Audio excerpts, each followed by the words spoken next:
On retrouve ici notre ami le tamier.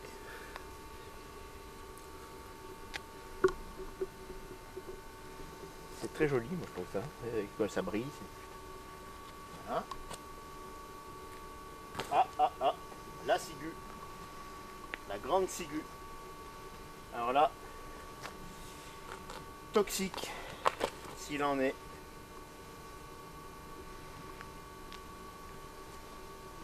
Alors ici on a du sureau.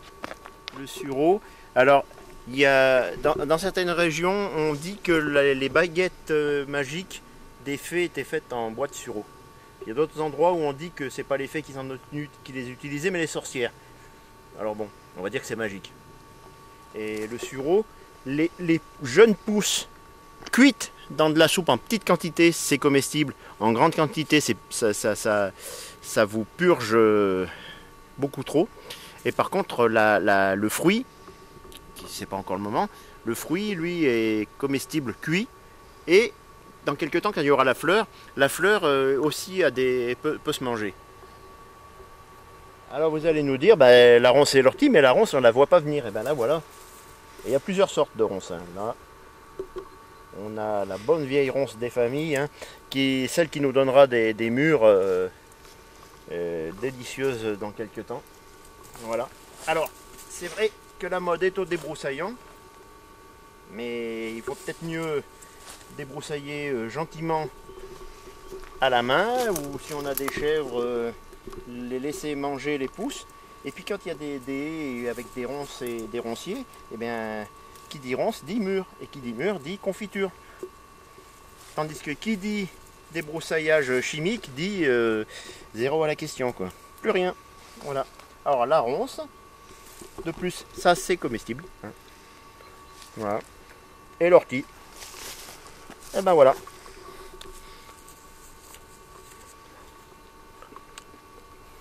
Là on a des pervenches. Alors il paraît que, bon ici c'est probablement pas le cas, ça sera le mauvais exemple, il paraît qu'on trouve souvent des pervenches là où il y a des ruines. Parce que c'est une plante qui a été a priori apportée d'Orient et qui a été plantée par les seigneurs autour de leur château. Et puis après ça s'est répandu.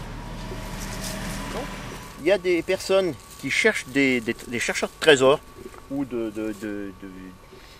comment on peut dire, d'indices de ce qui s'est passé autrefois, qui cherchent dans les bois et contre les rochers, les coins, enfin sous les rochers, les coins où il y a des pervenches, et qui se disent tiens, c'est un bon indice, il y a peut-être bien quelque chose à gratter.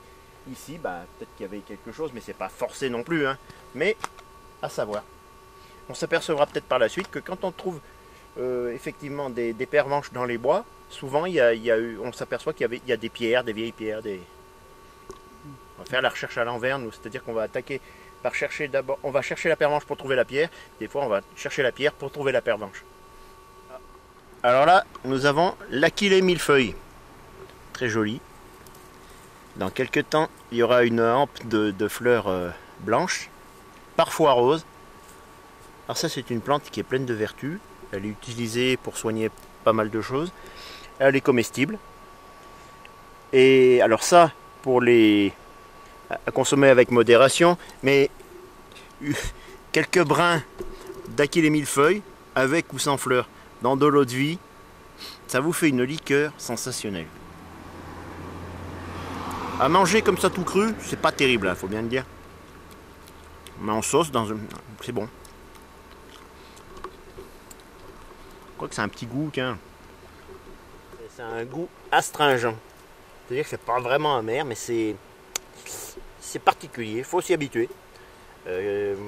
Personnellement, ça me dérange absolument pas. Mais il y a des personnes qui, je pense, trouveraient ça horrible. Donc Achillea millefolium.